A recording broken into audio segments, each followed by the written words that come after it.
वंदनीय साधु समाज, श्रेष्ठ विद्वज्जनों, वंदनीय माता, मोक्ष रूप में संतों ने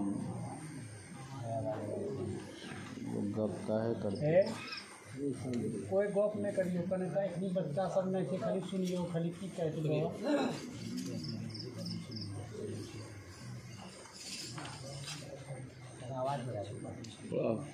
वॉल्यूम बढ़ा दीजिए। ठीक है, वॉल्यूम ठीक है, वॉल्यूम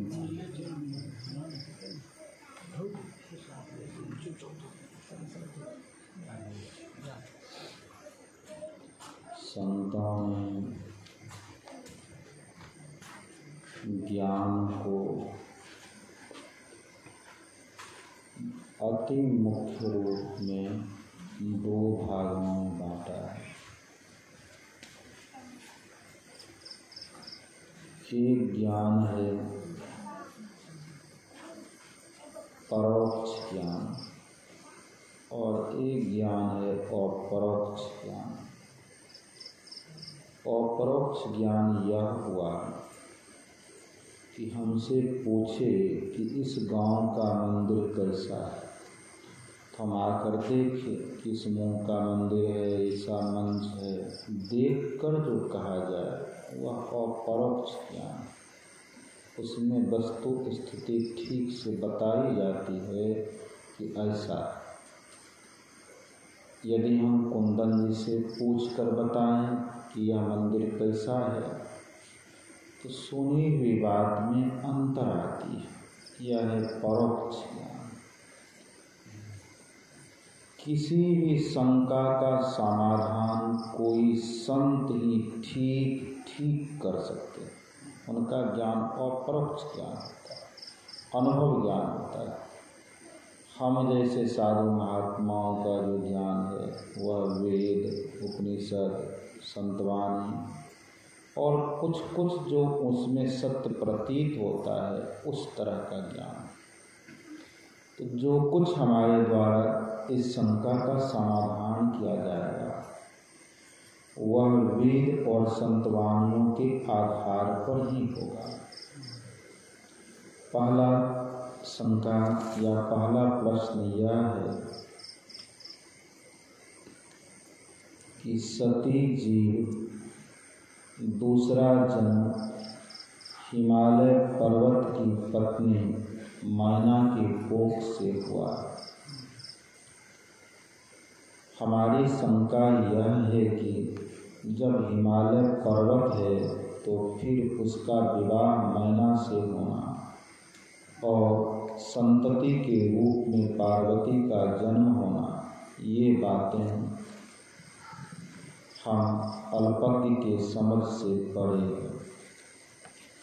जिज्ञासा करने वाले यह कहते हैं कि पर्वत मनुष्य नहीं है तो उसे पुत्री कैसे हुई, मैना से उनका विवाह कैसे हुआ। शंका यही, इनका कहना यही है। अब चलें कि मैना गप कीजिएगा तब थोड़ा देखिए, हम बता देते हैं अपनी लाचारी। जो माथा है ना हमारा, भारत का कोई डॉक्टर नहीं है जिसको नहीं दिखाया, समझे। एम्स में जो विदेश के डॉक्टर हैं उससे दिखाए, चंडीगढ़ में दिखाए, पीजीआई में, टॉप 10 का हॉस्पिटल। देवराज जी एक हमारे अनुयायी हैं IAS, भेलौर में दिखाए, सेक्रेटरी के टॉप डॉक्टर्स। आप गप करेंगे तो मेरा यह माथा घूम जाता है, जो कहने का है नहीं कह पाते।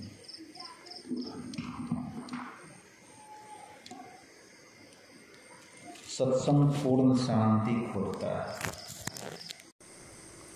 इसके समाधान के लिए चलें, उदाहरण लेते हैं गुरु महाराज का टिप्पणी और रामचरितमानस का प्रसंग कि हिमालय क्या है और मैना क्या है। पार्वती कौन है और शिव कौन है। जहाँ संत वाणी आएगी, ऋषि वाणी को छोड़ दें, जहाँ संतवाणी आएगी, प्रत्येक संतवाणी केवल संकेतात्मक भाषा में लिखा गया है। उसके संकेत को कोई ठीक ठीक साधक साधना कर करके ही अंदर में पहचान सकते हैं कि मैना क्या है, हिमालय कौन है, शिव जी कौन है, पार्वती जी कौन है, सती कौन है, पर्वत क्या है।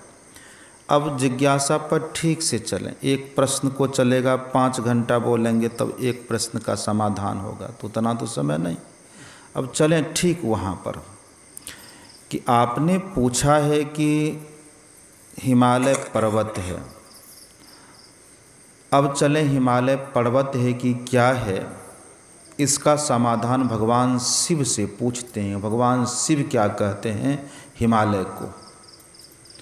भगवान शिव कहते हैं, माता पार्वती भगवान शिव से पूछती हैं, जब पार्वती जन्म ले ली हैं मान लें, तो पूछती हैं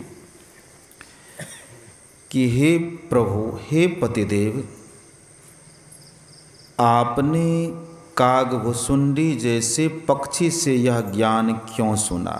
कागभुसुंडी पक्षी का वास स्थान कहाँ है, यह सब जिज्ञासा की है। रामचरितमानस में यह लिखा हुआ है। वहाँ भगवान शिव जवाब देते हुए कहते हैं पर्वत के संबंध में कि पर्वत है कि क्या है, इसके संबंध में जवाब दे रहे हैं भगवान शिव। इधर उधर देखते हैं तो हमारा दिमाग उधर उधर होने लगता है। हम बताए ना कि हेमियोपैथ का छान दिए, एलोपैथ छान दिया। अब अपने से शांत रहते हैं, गुफा में ध्यान करते हैं, ज़्यादा सत्संग उत्संग नहीं करते हैं। मन में जो उपजता है उसको लिखते रहते हैं। किताब 3 किताब और लाते, इधर छपाई हुई है, विमोचन नहीं हुआ है, नहीं लाए। तो हमारे साथ बने रहेंगे तब ठीक ठीक समाधान हो पाएगा। भगवान शिव जवाब दे रहे हैं, गिरि सुमेरु उत्तर दिशि दूरी, नील शैल एक सुंदर भूरी, तासु कनकमय शिखर सुहाए। भगवान शिव कहते हैं कि हे पार्वती, जब तुमने सती वाला शरीर दक्ष प्रजापति के यज्ञ में त्याग कर दिया, जब तूने मुझसे छल किया तो तेरा मुझे वियोग हो गया। यह जो भी यह पूछा जाए या जो भी है, यह संकेतात्मक रूप है। जीव यहाँ सती जीव है, पार्वती जीव है और शिव जी पुरुष हैं, ब्रह्म हैं। शिव जी कह रहे हैं कि जब जीव उसी शिव से उत्पन्न होकर शिव का ही विरोध करे, शिव की ही आज्ञा का पालन ना करे, शिव को सती से वियोग हो जाए, तब भगवान शिव कहते हैं मैंने तेरे वियोग में शांति प्राप्त करने के लिए चारों तरफ चारों जगह खाना, कंदराओं में पर्वतों में घूमा। तब मुझे एक ऐसा जगह मिला जिस जगह का जासु अंत कल्पांत ना होई, जहाँ माया नहीं फटक पाती है, जहाँ दिन रात नहीं होते हैं, जिसका अंत कल्पांत में नहीं होता, जहाँ जन्म मृत्यु नहीं होती, उस जगह को मैंने प्राप्त किया। वह पर्वत के संबंध में गुरु महाराज का टिप्पणी पढ़ें या हम आप इसी प्रसंग से अर्थ निकाल लें। संसार का कोई पहाड़ पर्वत जगह नहीं है जो प्रलय को प्राप्त नहीं होता है, चाहे हिमालय हो या कोई गिरि पर्वत हो। उस गिरि पर्वत से तात्पर्य क्या है? वह गिरि पर्वत से तात्पर्य है जहाँ हम आपका वासा होता है। हम आप इसको समझ नहीं पाएंगे, लेकिन प्रश्न है तो चलना पड़ेगा। इसको साधना करके ही समझेंगे, लेकिन जिज्ञासा है तो कुछ कुछ तो समझाने का प्रयास किया जाएगा। हम आपका वासा मान लें, स्थूल शरीर को मान लें, तो हम आपका वासा सबसे टॉप मोस्ट जगह पर होता जहाँ सृष्टि नहीं होती, प्रलय नहीं होता, दिन नहीं होता, रात्रि नहीं होती, ना तद भासते सूर्यो ना शशांको ना पावक यद गत्वा न निवर्तन्ते तद धामं परमं मम। वह मेरा ऐसा परम धाम है जहाँ सूर्य तारे इत्यादि नहीं चमकते, दिन रात नहीं होता। सखिया वाघर सबसे न्यारा, कबीर साहब कहते हैं। या कहों उस देश की बतिया, वह जगह हम आपका है जिसको भगवान शिव कहते हैं कि वह गिरी मतलब पर्वत, सुमेरु पर्वत के उत्तर दिशा में। सुमेरु पर्वत क्या है? देखिए, हम आपका यह स्थूल शरीर में दो भाग गुरु महाराज के पिंड ब्रह्मांड को देखेंगे तो आधी आंख से अंधकार मंडल से नीचे पिंड का भाग है, आधी आंख से ऊपर ब्रह्मांड का भाग है। स्थूल शरीर को माना जा सकता है कि यह मूलाधार चक्र से लेकर अर्थात मल द्वार से लेकर सुषुम्ना के आज्ञा चक्र के अंधकार मंडल को स्थूल शरीर माना जा सकता है। इसके नीचे जो 5 चक्र हैं, मूलाधार चक्र, नाभि चक्र, हृदय चक्र, कंठ चक्र, आज्ञा चक्र का अंधकार भाग, तो यह हम आप जब धरगर मस्तक सीध साध आसन आसीना करके बैठते हैं, हमारा धर, हमारा गर, हमारा मस्तक सीधा होता, तो यही पीछे का स्पाइनल अर्थात रीढ़ की हड्डी, जहाँ की चक्रों का वर्णन पिंड ब्रह्मांड में देखेंगे, तो यह क्या है? नील शैल एक सुंदर भूरी, आंख बंद करने पर जो अंधकार दिखाई पड़ता है यही नीले रंग का अर्थात काले रंग का पहाड़ है। इसके उत्तर दिशा में, उत्तर कहते हैं दक्षिण के उल्टा को, पूरब कहते हैं पश्चिम के उल्टा को। संतों ने जो वर्णन किया है, आंख बंद करने पर जो अंधकार है यह पूर्व की दिशा है। जब मनोयोग पूर्वक दृष्टि योग करते हैं तब हम पूरब से पश्चिम अर्थात प्रकाश की दिशा में बढ़ते हैं, प्रकाश की ओर जाते हैं। इसको कबीर साहब ने कहा सत्य पुरुष एक बसे पश्चिम दिश, पश्चिम दिशा अर्थात प्रकाश की दिशा, सत्य पुरुष अर्थात परमात्मा पुरुष, गुरु पुरुष। तो पश्चिम दिशा प्रकाश की दिशा, पूरब का उल्टा, उससे ऊपर दक्षिण, दक्षिण से ऊपर उत्तर, उत्तर दिशा में मतलब अर्थात सृष्टि के सबसे ऊंचे स्थान पर जहाँ से सृष्टि चली है, जहाँ से मौज हुआ है, वह क्या है? गिरी सुमेरु। सुमेरु पर्वत के उत्तर दिशा में जो पहाड़ है उस पर्वत पर कागभुसुंडी बसते हैं। तो यहाँ जो हिमालय कहा गया, यहाँ हिम इस बर्फ का तात्पर्य नहीं, हिमालय मतलब हिम मतलब बर्फ, आलय मतलब घर, बर्फों का आलय, पुस्तकालय पुस्तक का आलय। तो इस हिमालय से तात्पर्य नहीं है मैना का, मैना का तात्पर्य है और हिमालय का तात्पर्य है सांकेतिक भाषा में कोई भी धर्म ग्रंथ लिखा गया। पहले जो रामचरितमानस लिखा गया था उसमें केवल जीव क्या है, ब्रह्म क्या है, सृष्टि क्या है, बड़ा ही क्लिष्ट रामायण था जो हम आप जीव के समझ में ना आवे। जब हम आपके समझ से वह ग्रंथ पढ़े गया तब तुलसीदास जी ने कथा रूप में रामायण की रचना की। तो यहाँ हिमालय और मैना का तात्पर्य पीव और शिव से है, और मैना भी पुत्री, मैना भी धर्मपत्नी होती है तो वह जीव रूप में मैना है, और मैना की जो पुत्री है पार्वती वह भी जीव रूपा है, सती जीव रूपा है। और पर्वत का तात्पर्य किसी पहाड़ पर्वत से तात्पर्य नहीं है। पहाड़ पर्वत, यह पर्वत हम आप भी जो जीव हैं वह मनुष्य शरीर नहीं होते, लेकिन प्रकृति और पुरुष का तात्पर्य लिया गया है। तो हम आप इस यह जो लिए हैं पहाड़ से मतलब नहीं रख कर करके किसी जीव से मतलब रखें। और शास्त्र ऐसा उलझा हुआ है जैसे दुर्योधन का 100 भाई हो जाना, कौरव हो जाना, गणेश जी का गला कट जाना, हाथी के मुंडी से उसका जीवित कर देना, यह सब सांकेतिक चीज़ है कि गणेश जी क्या हैं, गणेश जी का भाषा क्या है, क्यों कैसे उनकी हत्या हुई, कैसे हाथी का सिर लगाया गया, यह सब आध्यात्मिक भाषा में संत कबीर साहब की उलटबासियाँ कहीं कहीं पढ़ेंगे तो बहुत सारा अर्थ इससे निकलेगा। तो हम यह समझें कि यह पहाड़ पर्वत से सती का विवाह, क्या कहते हैं, मैना का विवाह नहीं हुआ, जीव रूप में वे मानव या महामानव थे। अब आए दूसरे प्रश्न पर। इसको यदि समय मिलता तो और विस्तार से इसे कहा जा सकता था, लेकिन यह पार जो हुआ यह हिमालय पर्वत के रूप में नहीं, मानव के रूप में है। नवधा भक्ति में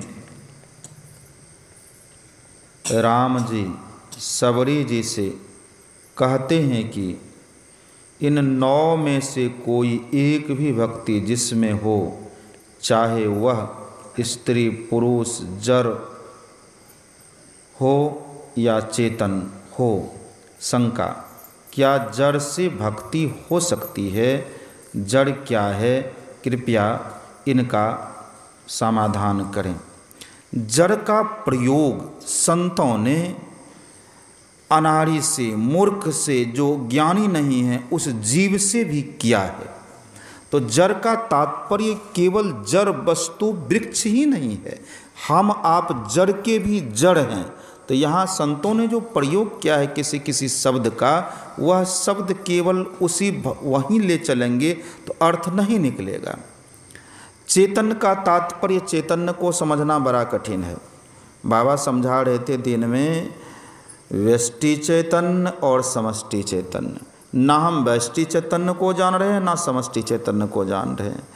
समष्टि चैतन्य एकस्तथा सर्वभूतारांतरात्मा रूपं रूपं प्रतिरूपो बहिश्च, यह समष्टि चैतन्य है। और व्यष्टि चैतन्य जब जीव रूप में दिखाई पड़े, कहीं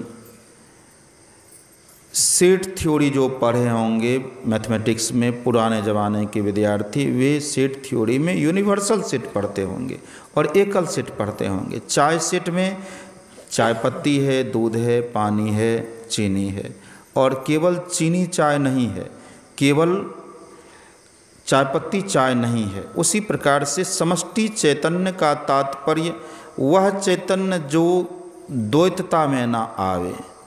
व्यष्टि चैतन्य में द्वैतता लगाया जा सकता है, नीचे का चैतन्य व्यष्टि चैतन्य है। तो यहाँ गोस्वामी तुलसीदास जी महाराज ने की वाणी है यह।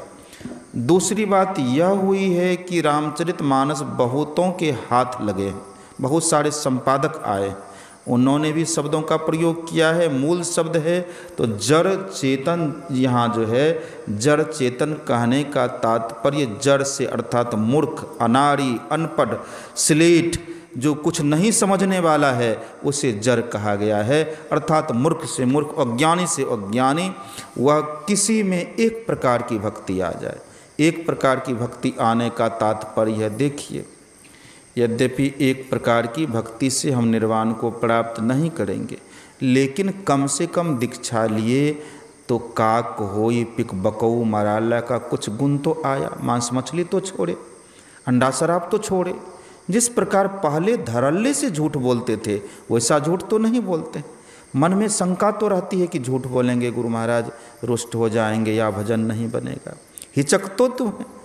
तो कुछ न कुछ जैसे अभक्ष पदार्थ को पहले खाते थे उस तरह से तो बदलाव हुआ है। इसलिए एक भी भक्ति आवे, उतर जाए, संत की संगति हो जाए। बाबा को देखते हैं, संत की संगति हो गया था, परमात्मा जैसे गुरु महाराज का उन्होंने दर्शन किया तो क्या हुआ, बदलाव आया। तो जड़ का तात्पर्य यहाँ मूर्ख से, अज्ञानी से, मतलब जो अपने कार्य की तरफ जिनको कोई मतलब नहीं कि जीवात्मा क्या है, परमात्मा क्या है, भक्ति करनी भी चाहिए, जड़ से जड़ उसके लिए प्रयोग किया गया है। तीसरा शंका है, क्या रामचरितमानस में यह जिक्र है कि भगवान राम ने एक ब्रह्मा के कहने पर, एक ब्राह्मण के कहने पर किसी शूद्र की हत्या की थी। अगर ऐसा है तो श्री राम ने इस शूद्र भक्त को क्यों मारा? क्या इन दिनों भी वर्ण भेद था और शूद्रों को भक्ति का अधिकार नहीं था? ना कदापि शूद्र की चर्चा किसी जाति वर्ण के लिए किसी धर्म ग्रंथ में किया गया है। और परमात्मा राम जैसे परमात्मा शूद्र और ब्राह्मण का चर्चा कर दें, तुलसीदास जैसे संत यदि शुद्ध ब्राह्मण करते हैं तो ना वे संत हैं और ना वे राम हैं। राम को केवल चैतन्य जीव ही दिखाई पड़ता है, शूद्र दिखाई ही नहीं पड़ता है। और संत को शूद्र शब्द मुंह में आता ही नहीं है। मेही को मेही के अलावा कुछ नहीं दिखाई पड़ता है। मेही मेही को समझा रहे हैं, कबीर कबीर को समझाते हैं, बुद्ध बुद्ध को समझाते हैं। तब तक कोई संत नहीं हो जब तक कि अपनी ही आत्मा संपूर्ण जड़ चेतन में दिखाई ना पड़े। और राम का तात्पर्य, राम का कोई जन्म तन्म को हम मान ले नहीं माने। राम का जन्म तब हुआ जब तुलसीदास का जन्म हुआ। राम का कोई अवशेष रामचरितमानस यहाँ नहीं है पृथ्वी पर। राम को जन्म देने वाले कोई हैं तो वह तुलसीदास, रामचरितमानस। कृष्ण को कोई जन्म देने वाले हैं तो व्यास जी महाराज। अर्थात शास्त्र से हम राम और कृष्ण को जानते हैं। जहाँ भी वर्ण भेद का प्रयोग हुआ है वहाँ कर्म के आधार पर हुआ है। कोई कर्म के आधार पर ही नीचे और ऊंचे गिनाए गए हैं। जाति भेद वर्ण का प्रयोग कदापि कहीं ना भगवान श्री कृष्ण ने किया है। श्रीमद् भगवद गीता में जो जाति की चर्चा है ब्राह्मण क्षत्रिय, वह केवल ज्ञान के लिए।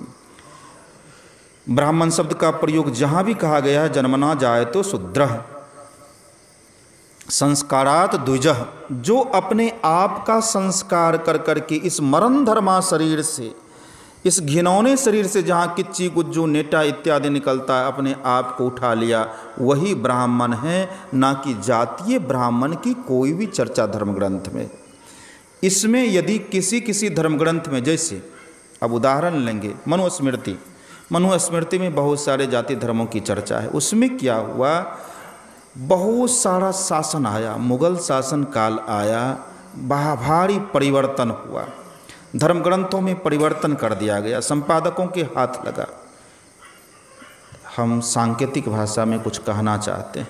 दो महापुरुष गुरु महाराज की वाणी को बदलना चाहते थे, मिल कर करके, नाम नहीं लेंगे। गुरु महाराज की पदावली के वाणी को बदलना चाहते थे कि यहाँ गुरु महाराज से गलती हो गई है। अब समझिए अब क्या होगा। यह एक महापुरुष को ज्ञात हो गया। उन्होंने इन्हीं बाबा को, जो बाबा आपके यहाँ आए हुए हैं, वे समझे कि ये तो अनर्थ हो जाएगा, कहीं बदल दिया गया तो अनर्थ हो जाएगा। तब इनको बहुत सारा प्रमाण दिए पूज्य केदार बाबा को कि जाइए, मेरा नाम नहीं कहिएगा, दिखा दीजिएगा। गुरु महाराज की वाणी पूर्णतः सत्य है। तो संत वाणी पर हम बौद्धिक वाणी लगाएंगे तो अर्थ का अनर्थ हो जाएगा। गुरु महाराज देखी हुई वाणी कहते हैं, संत देखी हुई वाणी कहते हैं, हम समझी हुई वाणी कहेंगे। तो जहाँ भी चर्चा हुआ है शूद्र का, जातीय आधार पर चर्चा किया है, तो वह समझिए कि बहुत दिनों के बाद ग्रंथ जो कुछ विशेष जाति वालों के संपादक के हाथ लग गया, मुगल शासक के हाथ लग गया, उसमें बहुत सारा परिवर्तन आ गया है, अर्थ का अनर्थ लिख दिया गया है। कहीं भी किसी भी शास्त्र में भगवान ने यदि शुद्धक को मारा है हनुमान के कहने पर, तो उससे अनर्थ होने वाला है। जातीय शूद्र की चर्चा भगवान ने कहीं नहीं किया है।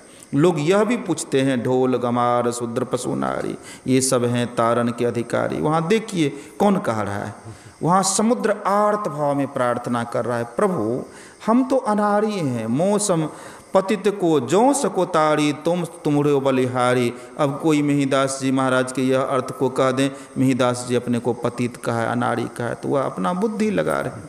वहाँ तो समुद्र अपने दीनता को दिखा रहा है, अनारीपन को दिखा रहा है, अपने आप को नीच कह रहा है कि प्रभु मैं तो अधम हूँ। अधम ते अधम, अधम अति नारी का तात्पर्य सबरी भीलनी थोड़े है।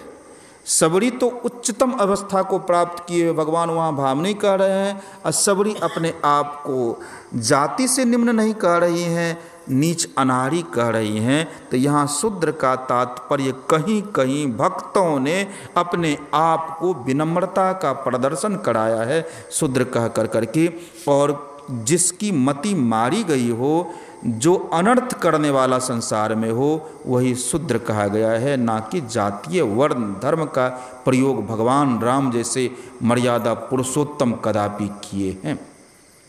धोबी इत्यादि की जो चर्चा है वह जातीय आधार पर धोबी इत्यादि की भी चर्चा नहीं है, वह हम आपके बौद्धिक स्तर पर, ज्ञान के स्तर पर धोबी इत्यादि की चर्चा कहीं ना कहीं शास्त्रों में की गई है, और तोड़ा मरोड़ा गया जो शास्त्र है उस पर कलम चला है किसी विशेष जातियों का, किसी निम्न जातियों को दिखाने का। जाति धर्म को शास्त्र नहीं मानता है, शास्त्र मानता है जन्मना जायते शूद्रा, चाहे ब्राह्मण हो कि शूद्र हो, माँ के गर्भ से वह यह जो शरीर है यह मूत्र बूंद से बना, गुरु महाराज कहते हैं कार्तिक काया नीच माया मूत्र बूंद से है बनो। कहाँ कदापि यह पैखाना करने वाला, पेशाब करने वाला, किच्ची निकलने वाला शरीर कहीं ब्राह्मण हो सकता है? कदापि नहीं, इसको शास्त्र नहीं मानता है। भगवान बुद्ध के धम्मपद को पढ़ें, ब्राह्मण कौन, शूद्र कौन, क्षत्रिय कौन और वैश्य कौन।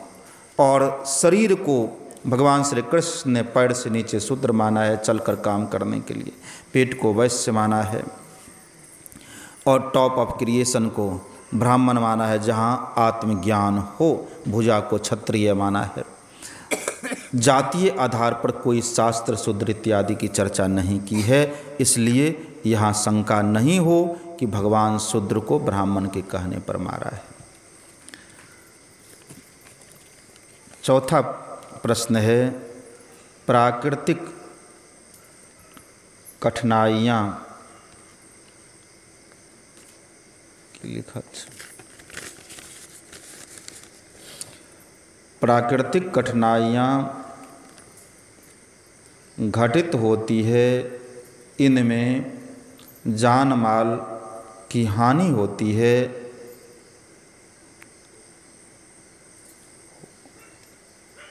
प्राकृतिक शक्तियाँ क्या स्वचालित हैं या ईश्वर द्वारा संचालित?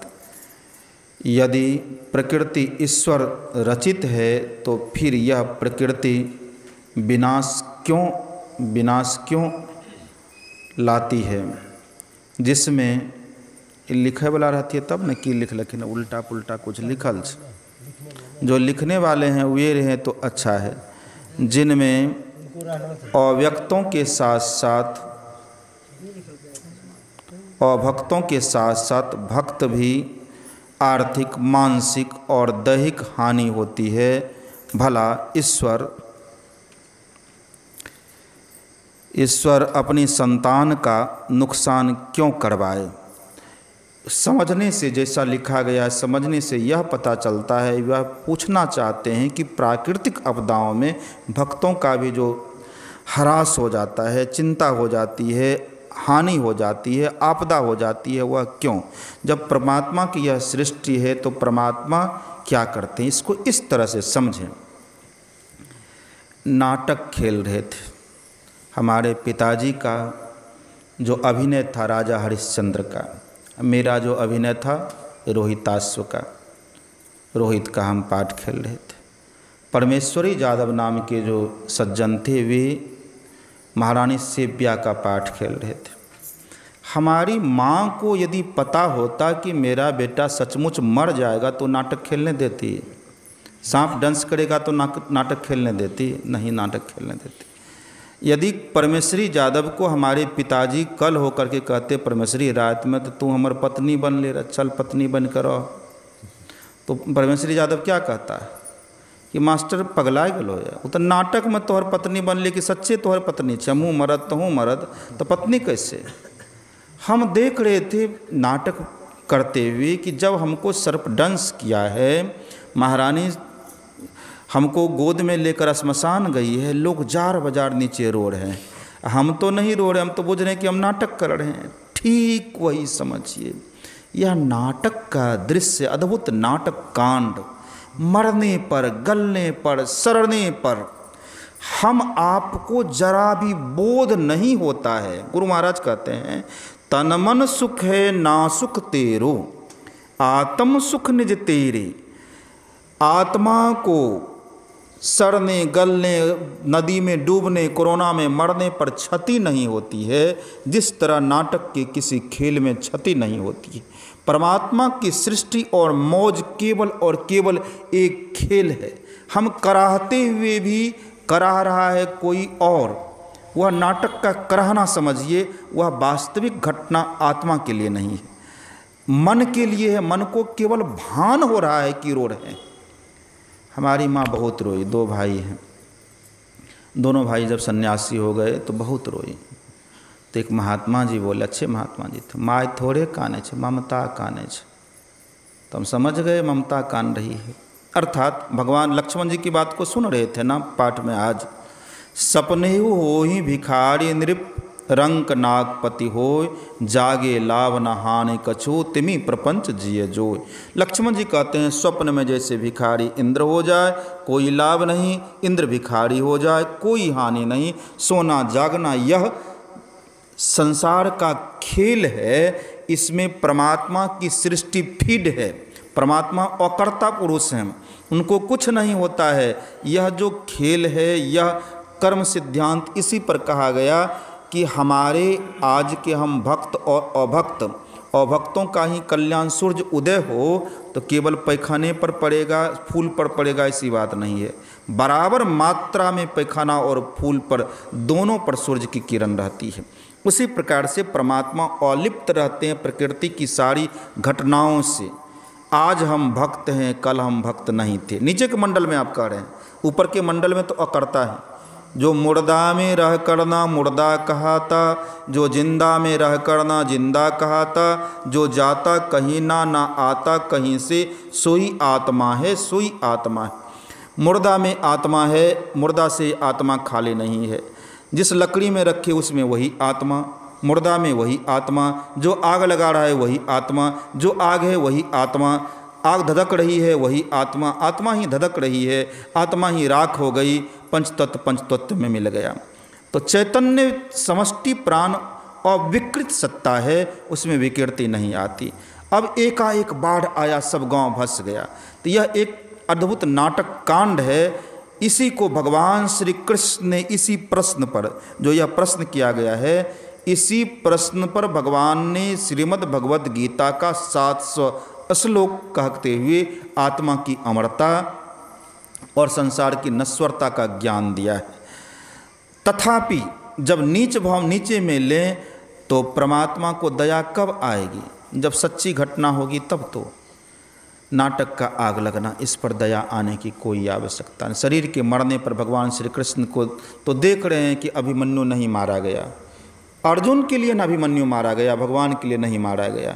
भगवान के लिए 56 कोटि यदुवंशियों का नाश नहीं हुआ, वे आत्मा की अमरता को देखते हैं। इसलिए परमात्मा अलिप सत्ता है, चैतन्य आत्मा समष्टि, चैतन्य समष्टि प्राण अव्यक्त सत्ता है। इसमें हानि लाभ नहीं होता, परे होता। जब हम अंतर में ज्ञान करेंगे तब यह शंका समाधान अपने आप हो जाएगा।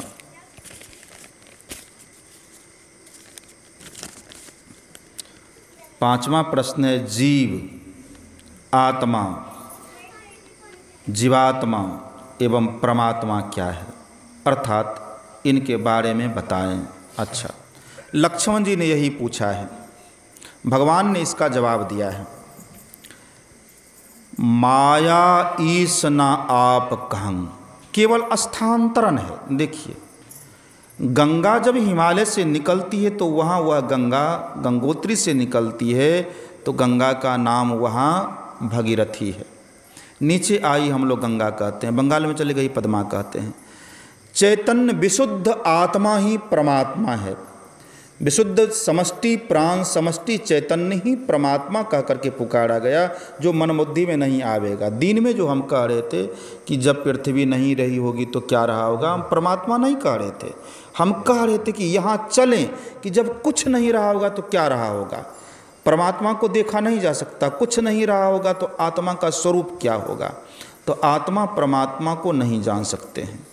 परमात्मा जीवात्मा तब हो जाता है मौज होने के पश्चात, जब एक ही चैतन्य ईश्वर जो जिसको कि ना माया का ज्ञान हो, ना परमात्मा का ज्ञान हो, ना प्रकृति का ज्ञान हो।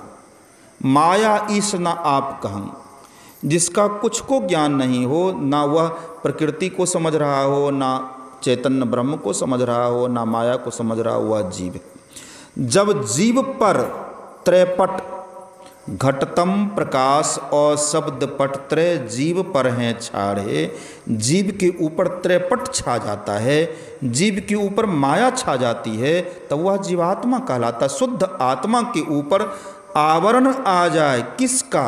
महाकारण का। महाकारण कारणों की समुच्चय है, कारणों का समूह है। अब महाकारण क्या है, कारण क्या है, इसको इस तरह समझें।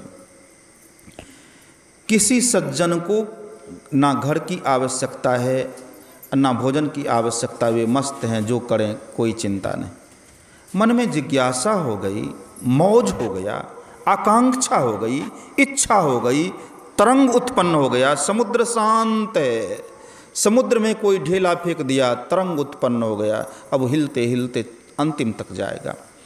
तो प्रशांत चैतन्य आत्मा में, जो चैतन्य आत्मा परमात्मा है, प्रशांत महासागर है, उसमें मौज हो जाना, तरंग हो जाना, इच्छा हो जाना, वासना हो जाना, कामना हो जाना। यह क्या है? कामना हो गई कि फॉरबिसगंज में एक घर होता तो ट्रेन से उतरते घर में रहते। तो शुद्ध मन में जहाँ कोई इच्छा आकांक्षा नहीं थी, शांत मन था, उसमें एक इच्छा जग गई कि फॉरबिसगंज में घर हो। तो क्या हुआ? महाकारण उत्पन्न हो गया, इच्छा जग गई कि फॉरबिसगंज में एक घर हो। अब वह चिंता लग गई, खाते पीते उठते बैठते फॉरबिसगंज में घर, जमीन कैसे होगा, घर कैसे होगा, खा रहे हैं, चिंता उधरे। यही है मौज, यही है महाकारण। क्या? घर चाहिए नहीं, घर की इच्छा हो गई। अब चलते फिरते घर बनाने की चिंता, कौन ज़मीन बेचें, कहाँ सूद लें, कहाँ घूस दें लें, कैसे पैसा जमा करें, घर बन करके तैयार। महाकारण, कैसा घर वहाँ ज़मीन लें। कारण घर यह है कि मानव के मस्तिष्क में घर बन करके तैयार है कि नहीं, सुल्तान पोखर के पास ज़मीन लेना है, मंदिर के बगल में, पूरा मुँह का ज़मीन होगा, इतना कोठरी होगा। महाकारण से कारण में उतर गए, घर का नक्शा वक्शा मन में बन गया। अब ज़मीन ले करके जो नक्शा बनाए वह सूक्ष्म घर है, और घर बन गया तो स्थूल घर है। अब जब तक घर रहेगा तब तक बंधन में रहेंगे, घर की आसक्ति रहेगी, देख रेख करना है। यदि घर के याद में मर गए तो निम्न जोनी में आ गए। इस स्थूल को हटाने के लिए स्थूल घर से नाता टूटना होगा, तब स्थूल घर से नाता टूट जाएगा, या घर ध्वस्त हो जाएगा, या घर से आसक्ति टूट जाएगी, तो सूक्ष्म अपने आप टूटेगा, कारण अपने आप टूटेगा, महाकारण अपने आप टूटेगा। आपने पूछा है जीव क्या है, आत्मा क्या है, जीवात्मा क्या है। आत्मा और परमात्मा में कोई अंतर नहीं। जिस तरह सूर्य और सूर्य की किरण है, सूर्य से ही सूर्य की किरण निकली है, सूर्य ही सूर्य की किरण है, तो किरण और सूर्य में अंतर नहीं, वहीं से किरण निकली है।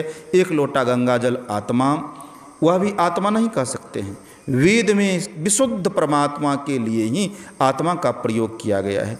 एक लोटा जल को पृथक कर रहे हैं, लेकिन आत्मा को परमात्मा से पृथक नहीं कर सकते।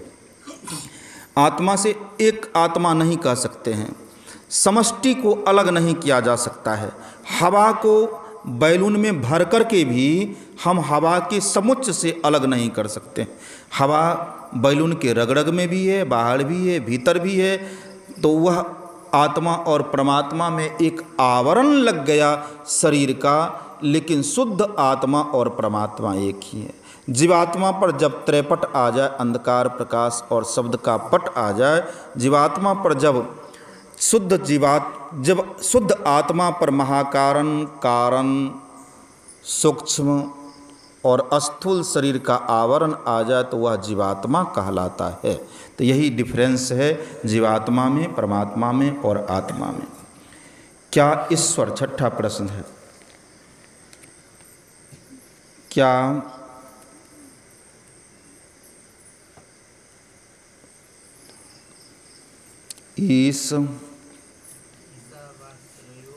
ईशावास्यो उपनिषद के अनुसार ईश्वर नहीं है,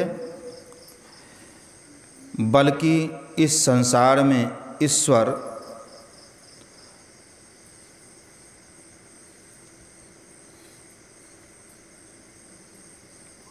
स्वामी चीज की, या क्या लिखे हैं, कल्पना देख करके बताइए। पढ़ियो एकरा की लिख लिए। कौन सी? ईसाव छठा प्रश्न, ईशावास्यो उपनिषद में आप ही पढ़िए। ईशावास्यो उपनिषद के अनुसार ईश्वर नहीं है क्या, बल्कि इस संसार में ईश्वर नामी चीज़ की कल्पना कर बसाने योग्य है। की कहे छी फिर? क्या मतलब? ईश्वर कल्पना की गई चीज़ है। हाँ। कृपया हम सब साधकों को इन्हें समझाने की कृपा की जाए कि ईशावास्यो उपनिषद में के अनुसार सत्ता को नहीं माना गया है। कल्पना की गई है कि ईश्वर को मान लिया जाए ताकि विश्व की शासन व्यवस्था ठीक से चले। एक मंच पर विश्व तो नहीं, बहुत सारे धर्मावलंबियों का मंच था। एक धर्म के महात्मा आते थे, ठोक कर करके ताल बजा कर कह देते थे कि कौन कहता है ईश्वर है, जो कहता है ईश्वर है वह अज्ञानी है, वह मूर्ख। एक महात्मा आते थे, कहते थे कि सज्जनों मत पड़िए फेरे में, ईश्वर की सत्ता को अवश्य मानिए, ईश्वर के बिना संसार में कुछ नहीं है, मानना पड़ेगा। गुरु महाराज की बारी आई, गुरु महाराज को भी आमंत्रित किए थे। दोनों में लोक झोंक लड़ाई सब हो चुका था।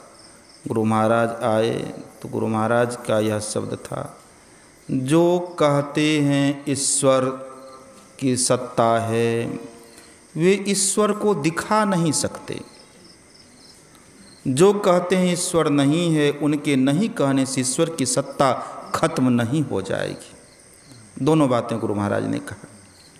अब गुरु महाराज के शब्द से चलें, जिस ईश्वर की कल्पना की गई है वह हमारे मस्तिष्क से परे की बात, और जो कहते हैं कि ईश्वर सत्ता है वे भी ईश्वर सत्ता को दिखाई नहीं कर सकते। भगवान श्री राम ने वशिष्ठ जी से पूछा था इसी के संबंध में, वशिष्ठ जी चुप हो गए, ब्रह्म का ज्ञान पूछा था तो भगवान ने कहा, क्या गुरुदेव आप रुष्ट तो नहीं हो गए? तो वशिष्ठ मुनि फिर चुप रहे। कहा, गुरुदेव मैं बार बार ब्रह्म के संबंध में पूछता हूँ, ईश्वर के संबंध में पूछता हूँ, आप कुछ बोलते नहीं, क्या आप रुष्ट तो नहीं हो गए? तब वशिष्ठ जी ने कहा, पुत्र राम तुम्हारी जिज्ञासा का यही उत्तर है, चुप हो जाना। ईश्वर को जानने के लिए आपको चुप हो जाना होगा, आपको संसार त्याग कर देना होगा, 24 घंटा बैठ जाना होगा। स्वामी रामकृष्ण से विवेकानंद ने कहा कि क्या परमात्मा को आपने देखा है? स्वामी रामकृष्ण ने कहा, जिस तरह तुमको देखता हूँ उसी तरह देखा है। ईश्वर रियलाइज करने वाला चीज़ है। अविगत गति कछु कहत ना आवे, दादू दयाल जी महाराज कहते हैं, जो अविगत है उसकी गति को वाणी में, बैखरी वाणी में नहीं कहा जा सकता। कबीर साहब कहते हैं, सैना बैना के ही समझावो गूंगे का गुड़ भाई। दादू दयाल जी कहते हैं, जो गूंगही मीठे फल को रस अंतर्गत ही भावे, परम स्वाद सभी जो निरंतर अमित तोष उपजावे, मन वाणी को अगम अगोचर जो जाने सो पावे। किसी को 5 आम खिला दीजिए, मालदो आम, बम्बई आम, बिज्जू आम, जर्दालू आम, पूछिए डिफरेंस बिटवीन मालदो एंड बम्बई आम, कि क्या स्वाद में अंतर है, बम्बई आम का स्वाद कैसा है और मालदो आम का स्वाद कैसा है। जब साधारण आम के स्वाद का बखान आप नहीं कर सकते हैं तो रियलाइज करने वाले परमात्मा, परमात्मा मीन्स कुछ नहीं, परमात्मा मीन्स कुछ नहीं, आप तो हैं, कोई शक्ति तो है, वही शक्ति का नाम परमात्मा है, जिससे दिन रात होता, जिससे सूर्य चांद चमकते, जिससे संसार को एनर्जी मिलती, वही तो एनर्जी परमात्मा है। परमात्मा मीन्स कोई पुरुष थोड़े है, राम कोई दशरथ का बेटा राम थोड़े है। परमात्मा मीन्स जानने युग मन बुद्धि में नहीं, परमात्मा मीन्स आत्मगम्य सो राम हो। राम राम आप ही परमात्मा हो, आप हो कि नहीं हो अपने से पूछ लो। ईशावास्य उपनिषद माने या ना माने, आप हैं कि नहीं हैं, आप पूछें कि हम हैं कि नहीं हैं, तो पता चल जाएगा परमात्मा हैं कि नहीं है। आपन ही को खोज मिले जब राम स्नेही, सहजबाई कहते हैं अपने आप को खोजो राम मिल जाएंगे। अपने का पता चलेगा, राम का पता चल जाएगा। आप नहीं हैं तो मान लीजिए नहीं हैं, आप हैं तो मान लीजिए परमात्मा है। आप ही परमात्मा हैं, अपने को ढूंढिए। इस प्रश्न का जवाब अपने आप अंदर में आवेगा। खासकर अपना भारत देवी देवताओं के चक्र में फंसा हुआ है।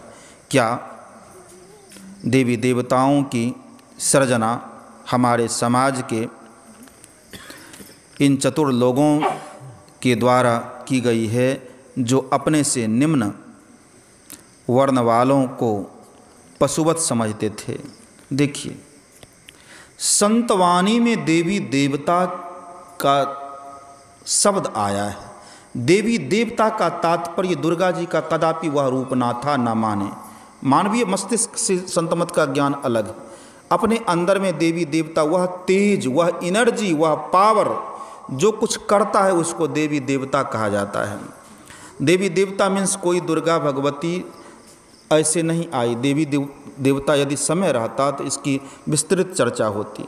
भगवती दुर्गा की उत्पत्ति कैसे हुई? सभी देवताओं ने मिलकर एक उपासना किया। देवताओं के शरीर से एक तेज पुंज निकला जो भगवती का रूप लिया। जब हम दृष्टि योग की क्रिया करेंगे तो हमारे अंदर से सभी इंद्रियों से शक्ति निकलकर जब एक बिंदु के रूप में, चमकती हुई बिंदु के रूप में अपने अंदर में प्रकट होगा, वही देवी का रूप है। देह के अंदर ही सारे देवताओं का सूक्ष्म रूप में वर्णन है। देवता मतलब अच्छी वृत्ति वाले, अच्छा गुण वाले, अच्छा स्वभाव वाले मन, और दैत्य मतलब बुरा स्वभाव वाला मन। पिंडी मन को रावण इत्यादि दैत्य कहा गया, ब्रह्मांडी मन को देवता कहा गया।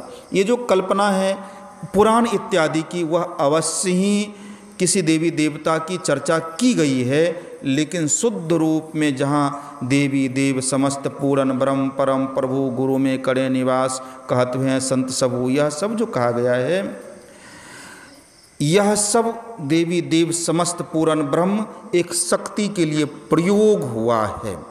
और संतों ने देव पितर सब झूठ सकल मन की भ्रमना किसको कहा है? तो बाहर में पूजने वाले अत्थर पत्थर इत्यादि देवी देव को पलटू साहब ने झूठा कहा है।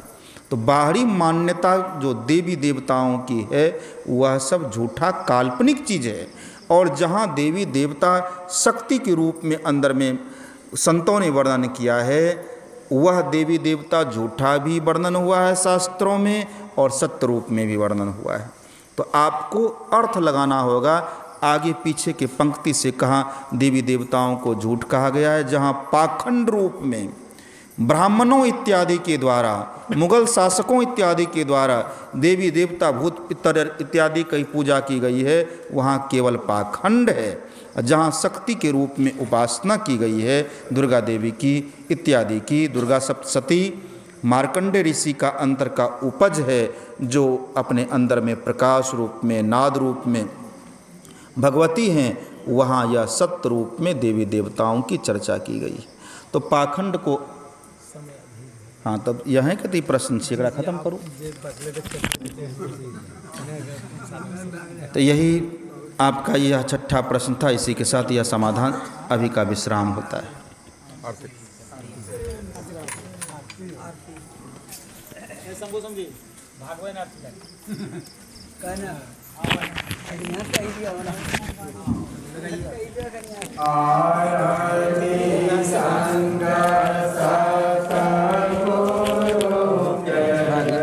$49